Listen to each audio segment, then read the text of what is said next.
Hello everyone, আপনার বিষয় class নবম দশম শ্রেণী বৃত্ত। আজকে পড়ানো হবে কি বৃত্ত।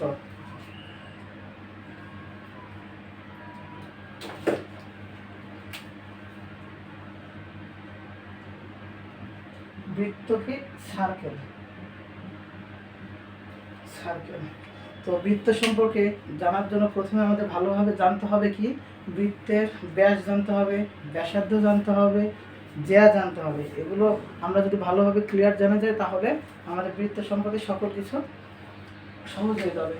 তো আমরা একটা এখন বৃত্ত আঁকাবো। তো এটা আমরা মনে করি যে এটা একটি বৃত্ত, এটা একটি বৃত্ত।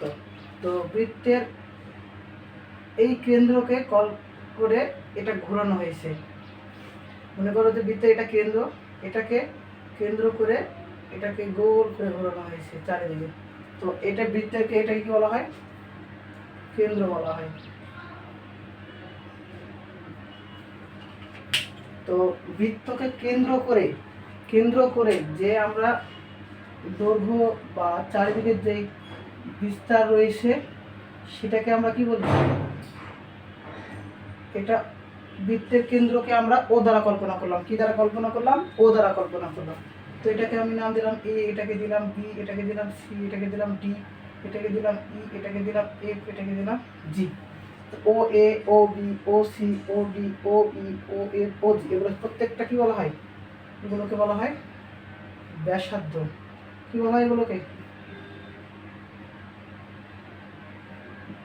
ব্যাসার্ধ বলা হয়। তো ব্যাসার্ধ তাহলে কি? একটা যে বৃত্তকে কেন্দ্র করে ঘুরবে, এই কেন্দ্র থেকে যে দূরত্ব সেটাকে বলা হয় ব্যাসার্ধ।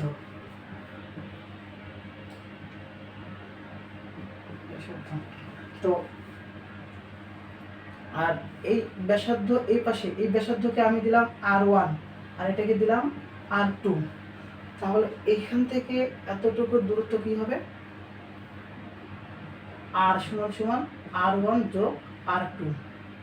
তো আমরা কে ব্যাসার্ধকে R দ্বারা প্রকাশ করি, কি দ্বারা? আর ব্যাসকে প্রকাশ করি 2R দ্বারা। ব্যাসার্ধকে কি দ্বারা প্রকাশ করি? R দ্বারা। আর ব্যাসার্ধকে প্রকাশ করি 2R দ্বারা। তো ব্যাসার্ধ যেটা R সেটা হচ্ছে রেডিয়াস। কি বলা হয়? রেডিয়াস। আর তাহলে ব্যাসার্ধের কয় গুণ? ব্যাস ব্যাসার্ধের দ্বিগুণ। তো যেহেতু ব্যাসার্ধকে R দ্বারা প্রকাশ করা হয় তাহলে ব্যাসকে কি দ্বারা প্রকাশ করা হয়? 2 গুণ ব্যাসার্ধ। অর্থাৎ ব্যাস ব্যাসার্ধের কয় গুণ হবে? ব্যাস ব্যাসার্ধের 2 গুণ। এটা হলো আমাদের বৃত্তের ব্যাস আর ব্যাসার্ধ। তো একটা বৃত্তের কেন্দ্র বরাবর যে জ্যা যাবে সেটাকে বলা হয় ব্যাস, আর কেন্দ্র বরাবর যেটা যাবে না সেইগুলো হচ্ছে প্রত্যেকটা কি হবে? প্রত্যেকটাকে বলা হয় জ্যা। কি বলা হয়? জ্যা। যদি কেন্দ্র বরাবর যায় সেটা হচ্ছে ব্যাস, আর কেন্দ্র বরাবর যেদিকে যাক না কেন সেটা হয়ে যাবে কি? জ্যা হয়ে যাবে। তো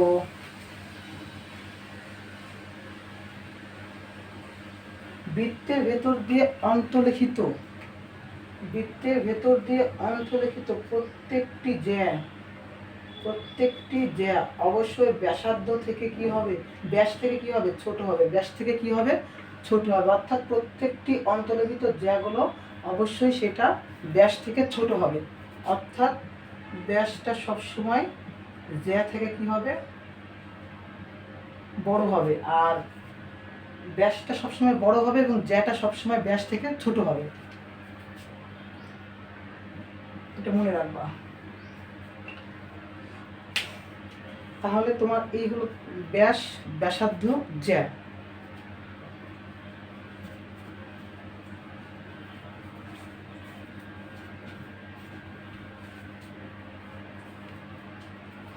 এরপরে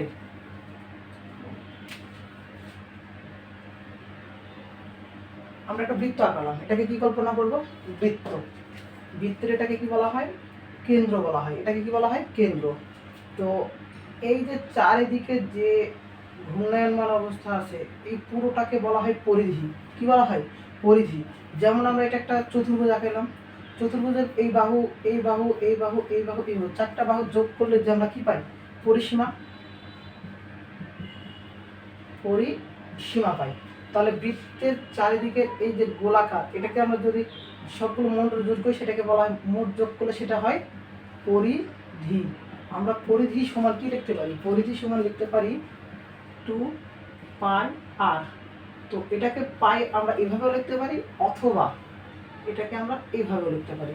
তো এই মান কত? পায়ের মান 3.1416। পায়ের মান কত? 3.1416। এটা আমাদের পরিধি নির্ণয়ের সূত্র। এটা আমাদের কি নির্ণয় সূত্র? পরিধি নির্ণয় সূত্র। এখন আমি যদি বলি যে বৃত্তের ক্ষেত্রফল, বৃত্তের ক্ষেত্রফল, বৃত্তের ক্ষেত্রফল নির্ণয় সূত্রটি কি হবে? পাই আর স্কোয়ার। কি বললাম? পাই আর স্কোয়ার। পাই মানে 3.1416 আর আর স্কোয়ার মানে কি? আর কে কি বলা হয়েছিল? ব্যাসার্ধ। তাহলে হবে কি? ব্যাসার্ধের উপর বর্গ, অর্থাৎ ব্যাসার্ধের উপর স্কোয়ার। এটা হলো বৃত্তের ক্ষেত্রফল। তো আমাদের এই 8.1 এগুলো লাগবে না, আমাদের এটা হচ্ছে 16.1 জন্য। তো 8.1 এখান থেকে আরো যা যা লাগবে সেগুলো হচ্ছে এই যে আমরা এগুলোকে কি বলি, সাপোজ এখান থেকে এখানে কেটে নিলাম, এগুলোকে কি বলে? চাপ বলা হয়। পুরোটা এগুলোকে কি বলে? চাপ বলা হয়। এর মধ্যে অধিচাপ আর উপচাপ বলে দুইটা জিনিস আছে। তো আমরা যে বড় অংশটুকু যে কাটলাম, এখান থেকে এতটুকু, এতটুকুকে বলা হয় অধিচাপ, অর্থাৎ বড়টাকে বলা হয় অধিচাপ। আর এই যে ছোট এইটুকু, এটাকে বলা হয় উপচাপ। তাহলে অধিচাপ আর উপচাপ কি? যেটা বড় অংশ, অর্থাৎ এইটা একটা বৃত্ত, এখান থেকে আমি এতটুকু এতটুকু একটা অংশ কাটলাম, তাহলে এই যে বড় অংশটুকু সেটার নাম কি? অধিচাপ। আর এই যে ছোট্ট অংশটুকু, এই ছোট্ট অংশটুকুর নাম কি? ছোট্ট অংশটির নাম কি? উপচাপ। এই অধিচাপ আর উপচাপ, তাহলে অধিচাপ আর উপচাপ হয়ে গেল।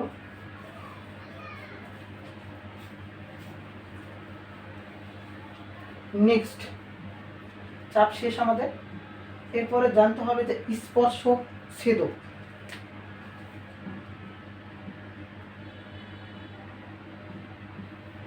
স্পর্শক, স্পর্শক মানে কি? স্পর্শ মানে স্পর্শ করে যাওয়া। যেমন আমি যদি এইটা একটা বৃত্ত আঁকি, আর আমি যদি এটা কি স্পর্শ করলো বৃত্তকে? বৃত্তকে স্পর্শ করে না। অর্থাৎ এইটা একটা বৃত্ত আঁকাইলাম, বৃত্ত এবং এই বরাবর বৃত্ত বরাবর স্পর্শ করে গিয়েছে, এটাকে বলা হয় স্পর্শক। এটাকে কি বলা হয়? স্পর্শক বলা হয়। তো স্পর্শকের দুইটা আছে, একটা হচ্ছে সমান্তরাল বরাবর স্পর্শক আর একটা তির্যক বরাবর স্পর্শক। যদি দুইটি বৃত্ত একই বরাবর স্পর্শ করে যায় সেটাকে বলা হয় সমান্তরাল স্পর্শক, এবং যদি দুইটি বৃত্ত বাহির বরাবর স্পর্শ করে যায় সেটাকে বলা হয় তির্যক স্পর্শক। তাহলে স্পর্শকের নাম তির্যক, আর এই স্পর্শকের নাম সমান্তরাল। তাহলে তির্যক স্পর্শক আর সমান্তরাল স্পর্শক ক্লিয়ার। এখান থেকে তাহলে স্পর্শক এখন বলা হয় যে স্পর্শ যে করেছে, এই যে স্পর্শ যে বিন্দুটা, এখানে একটা বিন্দু এখানে একটা বিন্দু, এই বিন্দুগুলো বলা হয় ছেদবিন্দু। কি বলা হয়? এগুলোকে বলা হয় ছেদবিন্দু, অথবা বইয়ে লেখা থাকতে পারে ছেদক। কি লেখা থাকতে পারে? ছেদক। তাহলে এখানে এটা একটা ছেদবিন্দু, এটা একটা ছেদবিন্দু, এটা একটা ছেদবিন্দু, এটা একটা ছেদবিন্দু, এখানে ছেদবিন্দু রয়েছে, আর এগুলোকে বলা হয় ছেদক। যে বিন্দুতে ছেদ করে তাকে তাকে বলা হয় ছেদক। তাহলে স্পর্শক ক্লিয়ার।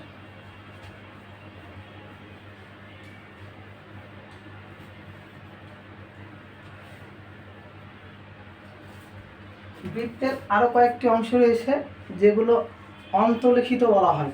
যেমন এইটা একটা বৃত্ত,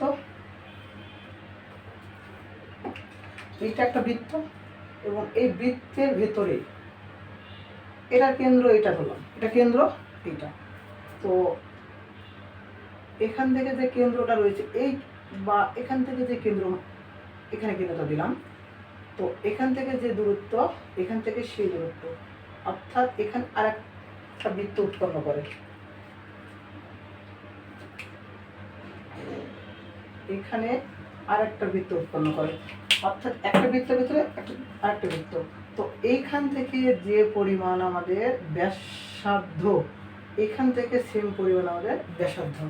তো যদি এইটুকুর মান যদি 2 হয়, তাহলে এইটুকুর মান কত হবে?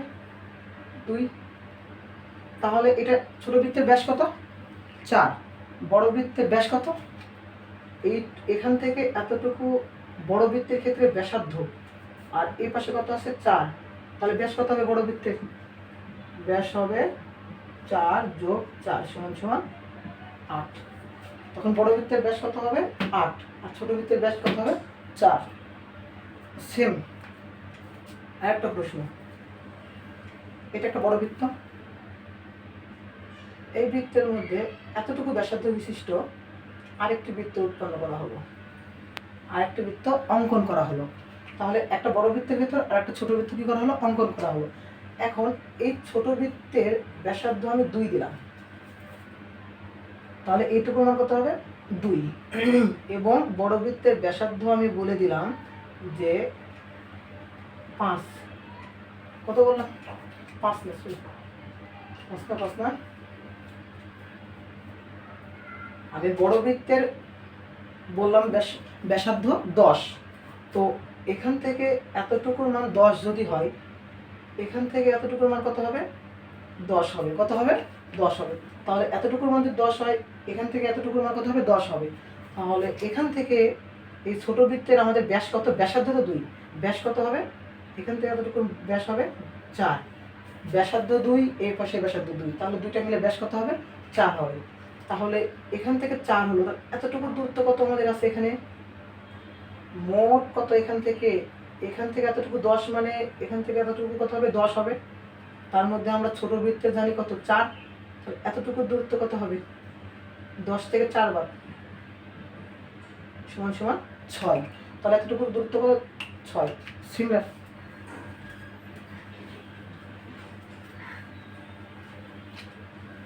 এইটা একটা বড় বৃত্ত অঙ্কন করা হলো। বড় বৃত্তর কেন্দ্র আমি দিলাম,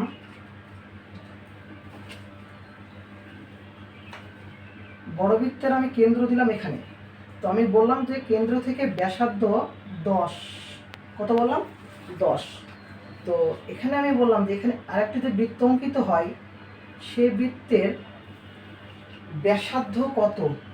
কত বললাম? ব্যাসার্ধ কত? যদি এতটুকুর মান 6 হয়, কি বললাম? এতটুকুর মান যদি 6 হয়, তাহলে ছোট বৃত্তের ব্যাসার্ধ কত? তাহলে আমাদের পুরোটার মান কত? 10। আর আমাদের এইটুকুর স্পেস কত? 6 বাদ থাকে কত? 4। তাহলে আমাদের এই ছোট বৃত্তের ব্যাস কত হবে? এতটুকুর মান 4 হবে। তাহলে যদি ব্যাস 4 হয়, তাহলে ব্যাসার্ধ কত? বলেছিলাম যে ব্যাস হচ্ছে ব্যাসার্ধের 2 গুণ। তাহলে আমরা বের করব ব্যাসার্ধ। ব্যাসার্ধ কত হবে? ব্যাস এই পাশে গুণ আছে, পাশে কি হবে? ভাগ হবে। তাহলে ব্যাস কত? 4। ব্যাসার্ধ ভাগ কত? 2। কাটাকাটি করলাম, 2 × 2 2 × 4 হবে কত? 2। ওকে, তাহলে ছোটটার ব্যাসার্ধ কত হলো? 2। সিমিলার প্রশ্ন করলাম। যদি তোমার কখনো দেওয়া থাকে যে ছোট বৃত্তের ব্যাসার্ধ দেওয়া আছে এবং বড় বৃত্তের ব্যাসার্ধ দিয়ে দিয়েছে, তখন হবে এইটা। আর কখনো দেওয়া হয়েছে যে বড় বৃত্তের ব্যাসার্ধ দেওয়া আছে এবং এই যে এইটুকু দূরত্ব দেওয়া আছে কিন্তু ছোট বৃত্তের ব্যাসার্ধ বের করতে হবে না, তখন হবে এটা। এই হলো তোমাদের যদি বৃত্তের ভিতরে আরেকটা বৃত্ত অন্তর্লিখিত হবে, তখন এটা।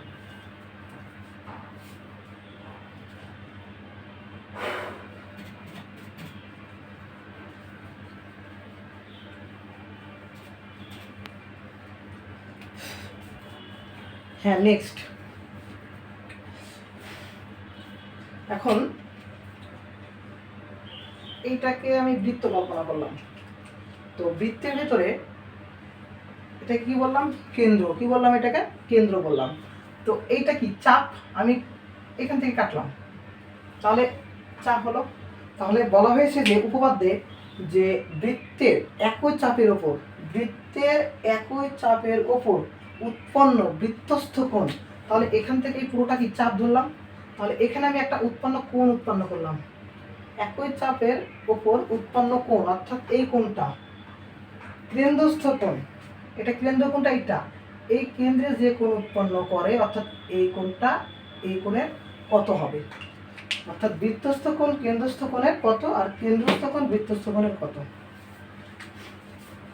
দেখো বৃত্তস্থ কোণ, বৃত্তস্থ কোণ কেন্দ্রস্থ কোণের, বৃত্তস্থ কোণ কেন্দ্রস্থ কোণের এবং কেন্দ্রস্থ কোণ কেন্দ্রস্থ কোণ কেন্দ্রস্থ কোণ বৃত্তস্থ কোণের, বৃত্তস্থ কোণের কি হবে? অর্থাৎ কি বললাম, বৃত্তস্থ কোণ কেন্দ্রস্থ কোণের কি, মানে এই কোণটা এই কোণের কি হবে, এবং কেন্দ্রস্থ কোণ মানে এই কোণটা এই কোণের কি হবে। অর্থাৎ এই কোণ যদি আমি 90 দিই, এই কোণ কত হবে, এবং এই কোণটা আমি যদি 50 দিই, এই কোণটা কত হবে। তো আমি এটা হচ্ছে উপপাদ্যে বলা হয়েছে যে বৃত্তস্থ কোণ কেন্দ্রস্থ কোণের অর্ধেক, কি বলা হয়েছে, অর্ধেক। অর্থাৎ বৃত্তস্থ যে কোণটা উৎপন্ন করবে সেটা কেন্দ্রস্থ কোণের কি উৎপন্ন করবে, অর্ধেক উৎপন্ন করবে। অর্থাৎ এটা যদি 90 হয়, এটা কত হবে, 45। বোঝা গেল? অর্থাৎ বৃত্তস্থ কোণ যেটা উৎপন্ন করবে সেটা কেন্দ্রস্থ কোণের কি হবে, অর্ধেক হয়ে যাবে, এবং যেটা কেন্দ্রস্থ কোণ উৎপন্ন করবে সেটা বৃত্তস্থ কোণের কি হবে, দ্বিগুণ হবে। কি হবে, দ্বিগুণ। তাহলে এই যে বৃত্তস্থ কোণ 50 ডিগ্রি, তাহলে কেন্দ্রস্থ কোণ কত হবে, কেন্দ্রস্থ কোণ বৃত্তস্থ কোণের দ্বিগুণ হবে। যদি এটা 50 হয়, এই কেন্দ্রস্থ কোণটা কি হবে, তখন দ্বিগুণ হয়ে যাবে। অর্থাৎ এটা 50 হলে এটা কত হবে, তখন 100। ওকে, এটা যদি 180 হয় তাহলে এটা কত হবে, 360। এটা যদি 360, এটা কত হবে, 180। এটা জাস্ট শেখার জন্য বললাম, কখনো এটা হয় না। আর সিমিলার একটা প্রশ্ন,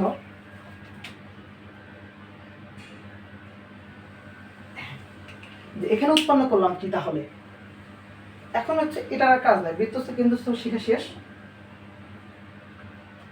একটা বৃত্তের ভিতরে একটা চতুর্ভুজ অঙ্কন করলাম।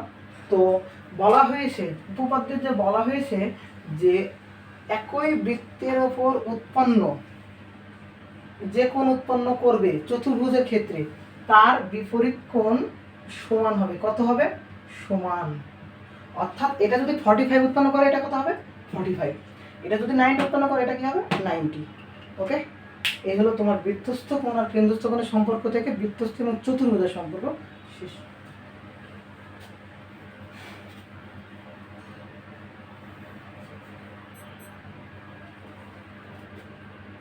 ভাইয়া তাহলে তোমাদের জন্য এবার সবার জন্য থাকলো যে একটা হোমওয়ার্ক দিলাম, এটা করে কমেন্ট বক্সে কমেন্ট করবেন যে একই চাপের উপর উৎপন্ন যে কোণ উৎপন্ন হয় কেন্দ্রস্থ কোণের কি হবে। এইটা যদি হয় 120, এটা কত হবে, এ কোণ কত উৎপন্ন হবে, অর্থাৎ এ কোণের মান কত, এটা কমেন্ট বক্সে করবেন। আরেকটা,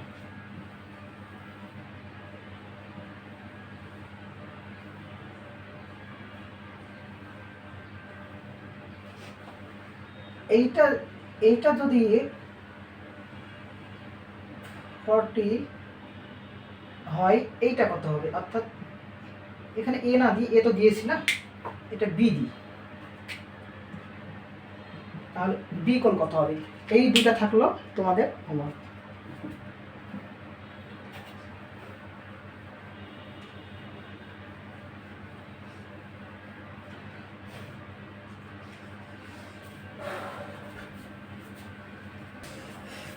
হ্যাঁ, এবার আরেকটা বৃত্তস্থ কোণ কেন্দ্রস্থ কোণ শিখলাম, ব্যাস শিখলাম, ব্যাসার্ধ শিখলাম, যা শিখলাম, পরিধি শিখলাম, বৃত্তের ক্ষেত্রফল শিখলাম।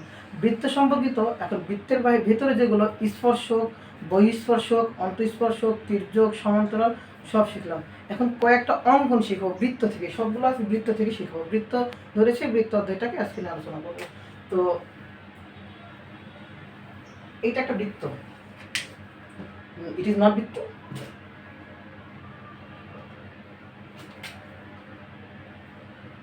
এইবার হয়েছে বৃত্ত, তখন হয়ে গেছিল হাসির ডিম। তো এই একটা বৃত্ত, যদি বৃত্তের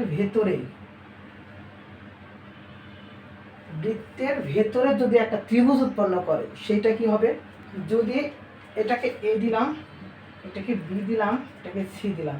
অর্থাৎ একটা বৃত্তের ভেতরে যদি এবিসি ত্রিভুজ উৎপন্ন করে, তবে ত্রিভুজটা কি ভেতরে হচ্ছে, এটাকে কি বলবো আমরা, অন্তঃত্রিভুজ। অন্তঃত্রিভুজ নয়, এটাকে বলা হয় পরিবৃত্ত। কি বলা হয়? পরিবৃত্ত। ওকে, অর্থাৎ একটা বৃত্তের ভেতরে যদি ত্রিভুজ হয় সেটাকে কি বলা হয়? পরিবৃত্ত বলা হয়। কি বলা হয়? পরিবৃত্ত। অর্থাৎ একটা বৃত্তের ভেতরে যদি ত্রিভুজ উৎপন্ন করে সেটাকে কি বলা হবে? পরিবৃত্ত। সেম।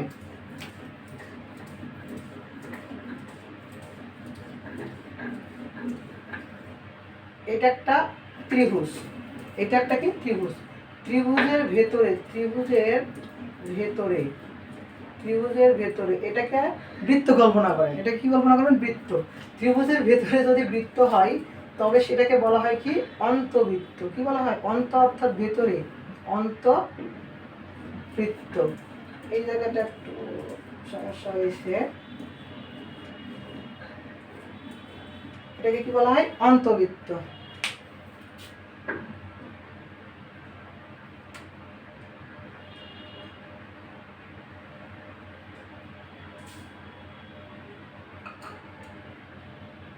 ওকে, এটাকে কি বলা হয়? অন্তবৃত্ত। এভাবে আরেকটা আছে বহির্বৃত্ত, অর্থাৎ বৃত্তটা কোথায় হবে? বাহিরে। এই দিক বরাবর একটা রশ্মি, এই দিক বরাবর একটা রশ্মি এই বিন্দুতে মিলিত হয়, এই বিন্দুতে কি হয়? মিলিত হয়, এবং এখানে একটা কি উৎপন্ন করে? ত্রিভুজ উৎপন্ন করে। অর্থাৎ এখানে যে বৃত্তটা উৎপন্ন করবে, একটা এই বাহুকে এবং তিনটা বাহুকে কি করবে? ছেদ করে যাবে, সেটাকে কি বলা হয়? বহির্বৃত্ত বলা হয়। সেটাকে কি বলা হয়? বহির্বৃত্ত। অর্থাৎ এখানে ছেদ করবে, এখানে ছেদ করবে এবং এখানে ছেদ করবে, এই তিনটে বিন্দুতে ছেদ করবে, এটাকে বলা হয় কি? বহির্বৃত্ত। বহির্বৃত্ত। তো অঙ্কন যখন করাবো ব্যবহারিক জ্যামিতিতে, তখন এগুলো বহির্বৃত্ত, অন্তর্বৃত্ত এবং পরিবৃত্ত তিনটাই দেখিয়ে দেবো বৃত্ত অঙ্কনে যখন করাবো।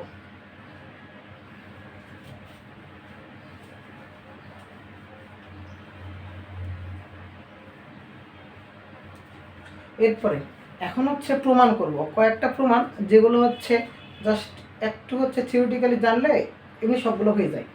তো এটা একটা বৃত্ত, এটা একটা বৃত্ত।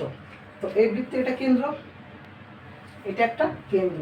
এটাকে বলা হয় কি? বহিস্থ বিন্দু। অর্থাৎ বৃত্তস্থ বিন্দু, বহিস্থ না, সরি, বৃত্তস্থ বিন্দু। তাহলে এটাকে কি বলা হয়? বৃত্তস্থ বিন্দু। এবং এই বৃত্তস্থ বিন্দুতে যে কোণ উৎপন্ন হবে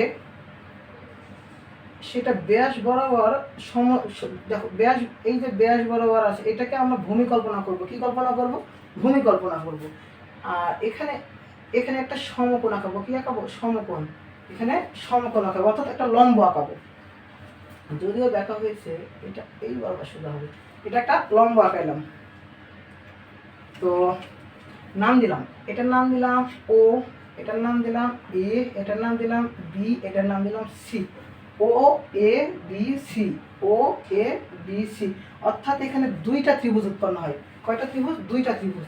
একটা হচ্ছে ও A B, O A B ত্রিভুজ, ও এ বি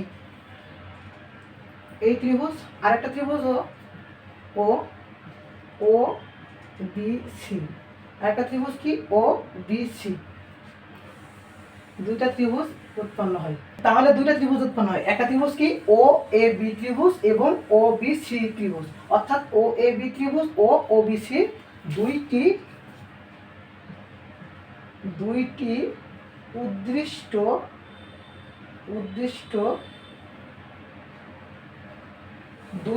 উদ্দৃষ্ট ত্রিভুজ। তাহলে এই ত্রিভুজ এবং এই ত্রিভুজ, দুইটা ত্রিভুজের ক্ষেত্রে এইটা কেন্দ্র। কি এটা বললাম? কেন্দ্র। তাহলে দেখো তো এই দুটো ত্রিভুজের ক্ষেত্রে আগে এই প্রথম ত্রিভুজ নিয়ে কাজ করবো, অর্থাৎ ত্রিভুজ অফ ও এ বি। কি বললাম? ত্রিভুজ of O A B. O A B এই ত্রিভুজের ক্ষেত্রে দেখো তো, ও এ বি ত্রিভুজের ক্ষেত্রে ও এ বি, আর একটা কি আছে? ও বি। আর একটা পাশে ত্রিভুজ আছে কি? দেখো তো, ও বি সি। আর একটা ত্রিভুজ কি? ও বি সি। দেখো তো এবার ও এ বি ত্রিভুজ এবং ও বি সি ত্রিভুজের ক্ষেত্রে ও এ সমান কি লেখা যাবে, ও সি। আবার ও বি সমান কি লেখা যাবে, ও বি। এ বি সমান কি লেখা যাবে, বি সি। এ বি সমান লেখা যাবে কি, বি সি।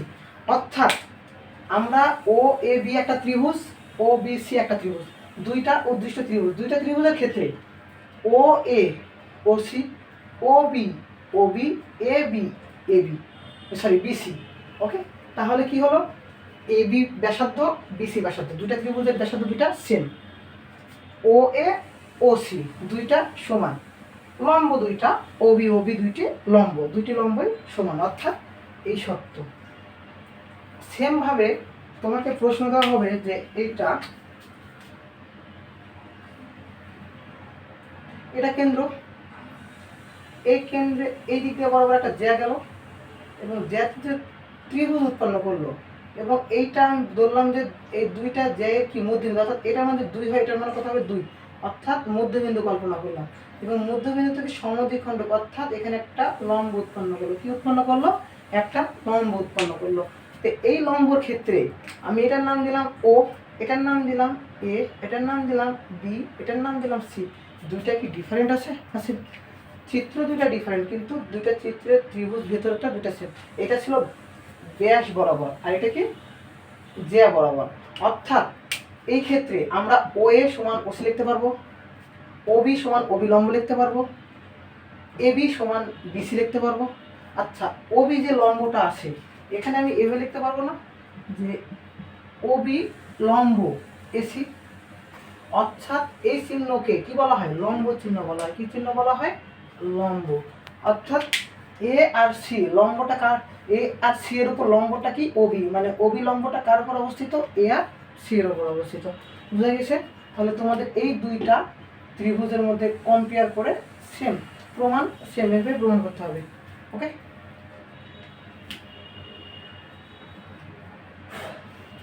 কি অবস্থা। আর দুইটা উপপাদ্য আছে যে বৃত্ত থেকে, এটা একটা বৃত্ত, এবার বৃত্তটা সুন্দর হয়েছে, এটা একটা বৃত্ত, অর্থাৎ আমি ফর্মে চলে আসছি। এটা কি একটা, এটা একটা কি বৃত্ত। এই বৃত্তের ক্ষেত্রে এটা একটি যা, এইটা একটি যা, অর্থাৎ এই বৃত্তে কয়টি যা, এটা একটা যা, এটা একটা যা, কয়টা যা, দুইটা যা। দুইটা যা কেন্দ্র থেকে, অর্থাৎ এটা কেন্দ্র, কেন্দ্র থেকে সমদূরবর্তী, অর্থাৎ এইটার মান যদি 2 হয়, এটার মান কত হবে 2, আর এটাকে আমি কেন্দ্র ও দ্বারা প্রকাশ করলাম। তাহলে কেন্দ্র থেকে সমদূরবর্তী, কেন্দ্র থেকে সমদূরবর্তী দুইটি জ্যা সমান দূরত্ব অতিক্রম করে। কি প্রমাণ করতে হবে, সমান দূরত্ব। অর্থাৎ এই যে জ্যা আর এই জ্যা দুইটা এই কেন্দ্র থেকে সমান দূরত্বে অবস্থান করে। অর্থাৎ আমি নাম দিলাম ও এ এবং ও বি, অর্থাৎ ও এ এবং ও বিটা সমান দূরত্বে অবস্থান করে, এটাই প্রমাণ করতে হবে। তো আমি অঙ্কন করলাম, যে নাম দিলাম ও কেন্দ্র বিশিষ্ট একটি বৃত্তের ক্ষেত্রে, ও কেন্দ্র বিশিষ্ট একটি বৃত্তের ও বি এবং ও এ দুইটি সমান দূরত্বে অবস্থান করে, এবং জ্যা এ ড্যাশ বি, যে এর নাম কি দিলাম, এ ড্যাশ বি। আচ্ছা, তোমাদের বোঝার সুবিধার্থে দিচ্ছি, এটাকে এ ড্যাশ দিলাম না, এটাকে বি দিলাম, এটাকে সি দিলাম। ওখানে বি আছে, তাহলে এটার নাম দিলাম সি, এটার নাম দিলাম ডি। অর্থাৎ সি ডি, এটা সি ডি একটা জ্যা, এবং ই এফ এবং ই এফ একটা জ্যা, অর্থাৎ ই এফ জ্যা এবং সি ডি জ্যা দুইটা ও বি এবং ও এ দুই মানে সমান দূরত্বে অতিক্রম করে, অর্থাৎ সমান দূরত্বে দুইটা কি করে অবস্থান করে আসে, এই জ্যাটা আর এই জ্যাটা। তো এখন প্রমাণ করতে হবে যে, এখন অঙ্কনের সময় লিখবা যে ও ই এবং ও সি, কি বললাম, ও ই এবং ও সি যোগ করি, অর্থাৎ এইটা একটা ত্রিভুজ উৎপন্ন করতে হবে। তাহলে দেখো তো, এই ত্রিভুজকে আমি যদি এখানে নিয়ে আসি, এটা কি উৎপন্ন করে, এটা একটা ত্রিভুজ উৎপন্ন করে। এটার নাম দিলাম ও, এটার নাম দিলাম বি, এটার নাম দিলাম সি, তাহলে ত্রিভুজ হচ্ছে না। তাহলে এই ত্রিভুজ এবং এই ত্রিভুজ, এটার নাম ও, এটার নাম এ, আর এটার নাম সি। তাহলে ও বি সি একটা ত্রিভুজ, ও এ সি দুটা ত্রিভুজ উৎপন্ন হয়। এই ত্রিভুজের ক্ষেত্রে আমরা কি লিখতে পারবো, আচ্ছা এখানে সি না তো, এটা তো ই, তাহলে আমরা ও সি ওই লিখতে পারবো, অর্থাৎ ও সি এবং ওই দুইটা সমান লিখতে পারবো। তো লিখি ও সি সমান ওই, তারপরে এসি অর্থাৎ ও এ এবং ও বি, এই দুটো কি লিখতে পারবো, ও এ এবং ও বিটা কি লিখতে পারবো, সমান লিখতে পারবো, ও এ সমান ও বি, ও এ সমান ও বি লিখতে পারলাম। তারপরে ইবি আর এসি, এটাকে বি লেখা যায়, বিই আর এসি অর্থাৎ এসি আর বিই দুইটা সমান দূরত্ব অবস্থান করে, এটুকুর দূরত্ব সমান, ওই দূরত্ব ওসি দূরত্ব সমান, ও এ সমান ও বি দুইটা সমান দূরত্ব অতিক্রম করে।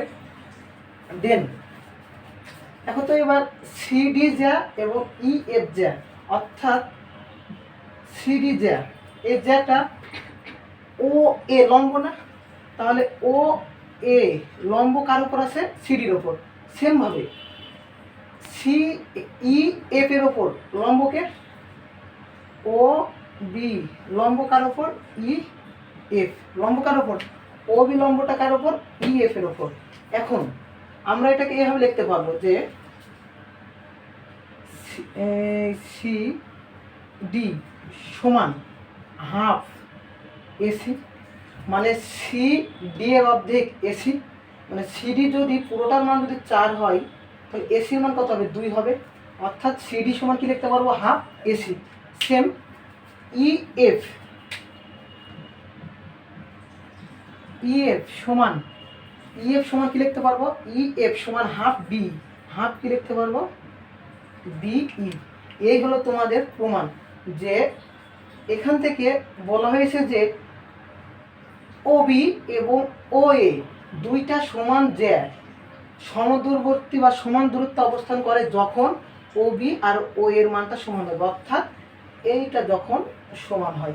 এইগুলো তোমাদের বৃত্ত থেকে আজকের যা পড়াশোনা, তোমাদের যেগুলো হোমওয়ার্ক দিয়েছি সেগুলো ভালোভাবে করবা। তো আরেকটা হোমওয়ার্ক দেবো শেষ,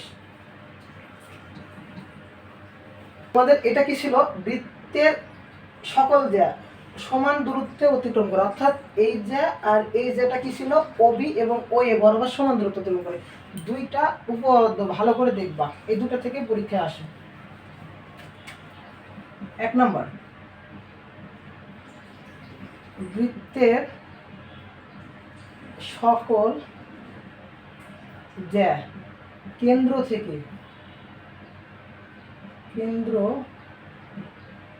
থেকে সমদূরবর্তী, অর্থাৎ আমি এখন যেটা করালাম, এইটা বৃত্তের কেন্দ্র, এই কেন্দ্র থেকে এই জ্যা এবং এই জ্যা, অর্থাৎ নাম দিলাম এটা এ, এটার নাম দিলাম বি, এটার নাম দিলাম সি, এটার নাম ডি, অর্থাৎ এ বি এবং সিডি সকল জ্যা, মানে দুইটা জ্যার কথা বললাম, কেন্দ্র থেকে সমদূরবর্তী, অর্থাৎ এই যে কেন্দ্র, এখান থেকে এই যে দূরত্ব হচ্ছে দিলাম ই দিলাম, এবং এখানকার দূরত্ব দিলাম হচ্ছে এফ, অর্থাৎ কেন্দ্রের নাম দিলাম ও, মানে ও ই সমান ও এফ। এটা প্রমাণ করতে হবে কি, ও ই সমান ও এফ, মানে সমান দূরত্ব অতিক্রম করে, সমান দূরত্ব কি করে, অতিক্রম করে। এবং আর একটা হচ্ছে উপপাদ্য 2, বৃত্তের সকল জ্যা কেন্দ্র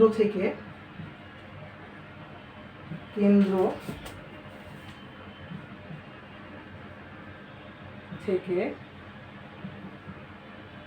পরস্পর সমান, অর্থাৎ এই যে একটা বৃত্ত, এই বৃত্তের ক্ষেত্রে এটা কেন্দ্র, এইটা একটা জ্যা, এইটা একটা জ্যা, মানে এই জ্যা এবং এই জ্যা, এই কেন্দ্র থেকে এটার নাম দিলাম ও, এটার নাম দিলাম ই, এটার নাম দিলাম এফ, এটার নাম দিলাম এ, এটা বি, এটা সি এবং এটা ডি, অর্থাৎ ও কেন্দ্র থেকে ও ই এবং ও এফ এটা যে সমান দূরত্ব অতিক্রম করে, সেটারই প্রমাণ, সেম প্রমাণ করতে হবে যে সকল জ্যা কেন্দ্র, অর্থাৎ এই ও থেকে এই জ্যা এবং এই জ্যা সমান দূরত্বে আছে, অর্থাৎ পরস্পর সমান দূরত্বে আছে, মানে কি করবো, অর্থাৎ প্রমাণ করতে হবে যে এ বি সমান সিডি, প্রমাণ করতে হবে কি এটার ক্ষেত্রে, এ বি সমান সিডি, প্রমাণ করতে হবে কি এ বি সমান সিডি, মানে দুইটা জ্যা পরস্পর সমান, মানে এ বি জ্যায়ের দূরত্ব যদি পুরোটার মান যদি 4 হয়, সিডি জ্যায়ের মান দূরত্ব কত হবে, 4। এই ছিল তোমাদের প্রমাণ। অর্থাৎ বৃত্তের এই অংশটুকু ভালোভাবে সবাই দেখবেন, এবং ভালো যদি লাগে ভিডিওটা সবাই শেয়ার করবেন, এবং পাশে থাকার জন্য সকলকে ধন্যবাদ।